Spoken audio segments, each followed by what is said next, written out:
Hy lei sy span op die veldtuin van Outeniqua. Sal hulle eers hulle gebruikelike kringetjie daar in die middel van kwartgebied die 22. Onmiddellik is het Monument se Xavier Nel. Speel hom wyd.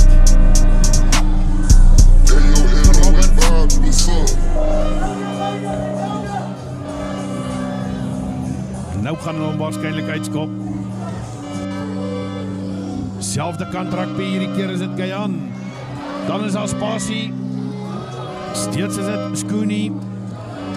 Bring vir hom terug na die middel van Monument. Botus. Onderskep daar so deur Monument, maar hy is weer terug in die hande van Guyaan. So ver. Viljoen wat achteraf verby speel in die hande van Skoonie en dan sal spasie. Ernst. Wyd gespeel hierdie keer na Van Lochenberg toe. Baie goed gehardloop, kom by 2-3 verdedigers verby as hy die bal dan man wat net een baie goed gebreek het. Hierdie keer is dit in die hande van Lochenberg. Agtertoe gespeel.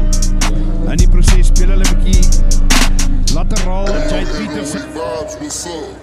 Uitstekend Koerie. En dis Koerie wat op die oomblik baie goed vir Van Lochenberg. Koerie.